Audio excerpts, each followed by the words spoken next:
शांताकारं भुजंगशयनं पद्मनाभं सुरेशं विश्वाधारं गगनसदृशं मेघवर्णं शुभांगं लक्ष्मीकान्तं कमलनयनं योगिभिर्ध्यानगम्यं वंदे विष्णुं भवभयहरं सर्वलौकिकनाथम। नमस्कार मित्रों, एस्ट्रोबी चैनल की इस नई वीडियो में आप सबका स्वागत है। थंबनेल तो आप लोगों ने देख ही लिया होगा।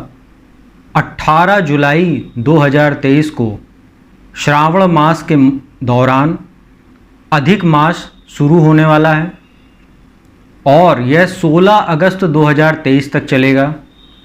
आज इस वीडियो में मैं आपको अधिक मास, जिसको हम पुरुषोत्तम मास के नाम से भी जानते हैं, इसके महत्व के बारे में मैं आपको जानकारी दूंगा। ये कैसे बनता है, ये हर 3 साल पर ही क्यों आता है, इस महीने में क्या करना शुभ रहता है और कौन सी भौतिक सुख साधनों की चीज़ें वर्जित रहती हैं, कौन से काम नहीं करने चाहिए। साथ ही इस महीने को और भी ज़्यादा शुभ बनाने के लिए और इसका ज़्यादा फल प्राप्त करने के लिए कौन से उपाय करना बेहतर रहता है, इन सब की जानकारी मैं आपको इस वीडियो में दूंगा, तो कृपया वीडियो को अंत तक देखिएगा। मित्रों, जैसे कि इस महीने का नाम आप जानते हैं अधिक मास, और इसको पुरुषोत्तम मास के नाम से जाना जाता है। यह महीना जो होता है ये भगवान श्री हरि विष्णु को समर्पित है।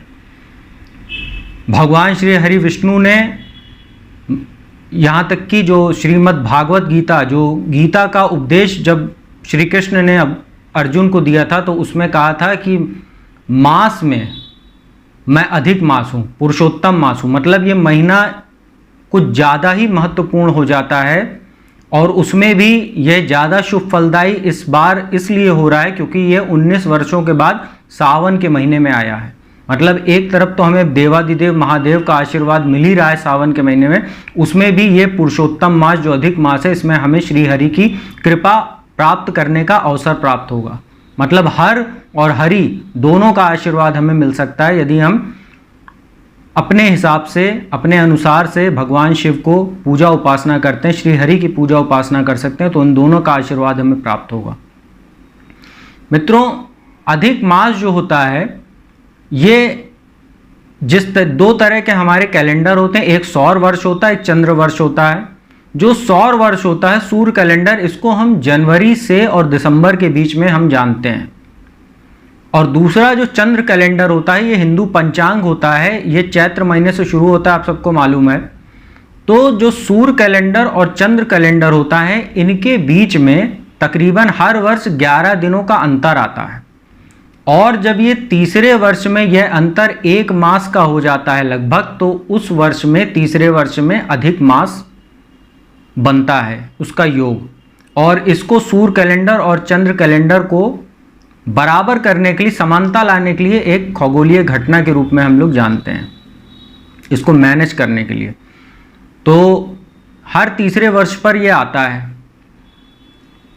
अधिक मास में शुभ कार्यों को करना वर्जित बताया गया है, जैसे विवाह, कर्ण छेदन, नए मकान की नींव डालना, इन सब चीज़ों को करना वर्जित बताया गया। परंतु इसमें एक चीज़ मैं आपको बता दूं, जो कार्य पहले से निश्चित है या जो कार्य पहले से चला आ रहा है उसको करने में कोई मनाही नहीं है। उसी प्रकार यदि किसी का मकान पहले से बन रहा है, किसी की बिल्डिंग वगैरह अगर कहीं बन रही है, तो ये कार्य चूंकि चल रहा है तो इसमें कोई भी रुकावट की आवश्यकता नहीं है, ना किसी की बात आपको सुनने की आवश्यकता है। तो इसको मैं आपको क्लियर कर देता हूं, जो कार्य पहले से चल रहा है, साथ ही जो कार्य पहले से निश्चित है, वो किसी भी तरह से वर्जित नहीं होता है। बस किसी भी प्रकार का नया कार्य शुरू नहीं किया जाता है।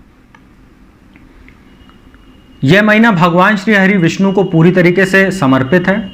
इसमें भगवान विष्णु की जितनी पूजा उपासना कर सकें करनी चाहिए। हमें श्रीमद् भागवत का पाठ करना चाहिए, और यदि किसी कारणवश आप श्रीमद् भागवत का पाठ नहीं कर पाते हैं तो आप उसको सुन भी सकते हैं। अब हमारे पास तमाम तरह के माध्यम हैं, आप मोबाइल फ़ोन में सुन सकते हैं, आप कहीं पर भी बैठकर सुन सकते हैं इंटरनेट के माध्यम से। तो अब इसका हम लोग और भी ज़्यादा फल प्राप्त कर सकते हैं कहीं पर भी रहकर।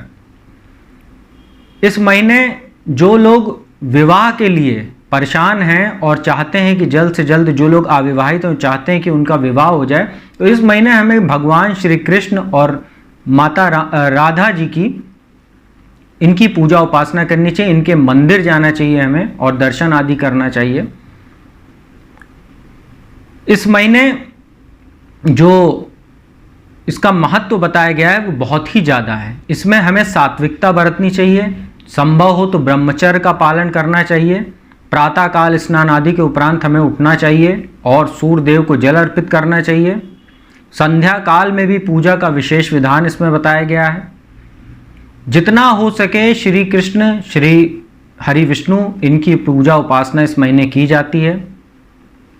और सावन का महीना चल रहा है, उसमें अधिक मास के पड़ने की वजह से ये 19 वर्षों के बाद जो स्थिति बनी है सावन के महीने में, ये और भी ज़्यादा इसको विशेष और शुभ फलदायी बनाती है।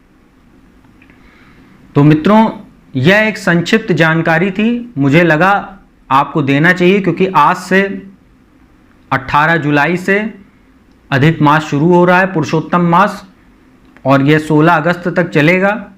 और इसी के कारण अब की जो है सावन का महीना भी काफ़ी लंबा चल रहा है, जिसका हमें और भी ज़्यादा लाभ मिल सकता है। भगवान विष्णु शिव जी की पूजा उपासना करने का हमें और भी ज़्यादा समय मिल रहा है। 31 अगस्त तक सावन का महीना चलेगा। इसी अधिक मास के कारण जो है अब की जो हिंदू त्यौहार पड़ेंगे वो भी काफ़ी आगे चले जाएंगे, थोड़ा तकरीबन 15-20 दिनों का उनमें फ़र्क आएगा। तो ये थी अधिक मास की जानकारी, कैसे बनता है, इसका महत्व, इसमें क्या करना चाहिए, उपाय, और कौन सी चीज़ें वर्जित हैं, कौन से कार्य हम कर सकते हैं, उसकी संपूर्ण जानकारी मैंने आपको दी। यदि वीडियो आपको अच्छी लगी हो, इन्फॉर्मेटिव लगी हो, तो कृपया वीडियो को सब्सक्राइब चैनल को सब्सक्राइब कीजिएगा, वीडियो को लाइक और शेयर कर दीजिएगा, और बगल में बेल आइकन का बटन उसको प्रेस कर दीजिएगा। और जो भी जातक कुंडली विश्लेषण वगैरह कराना चाहता है मेरे माध्यम से, तो मेरा नंबर डिस्क्रिप्शन स्क्रीन दोनों पर उपलब्ध है, उस पर संपर्क करके आप अपॉइंटमेंट ले सकते हैं। फीस जमा कराने के उपरांत घर बैठे मेरे द्वारा कुंडली विश्लेषण का लाभ प्राप्त कर सकते हैं। तो अब मैं अपने वाणी को यहीं विराम देता हूं। जल्दी आपको किसी नए विषय के साथ नई वीडियो मिलूंगा। तब तक के लिए ओम नमो भगवते वासुदेवाय।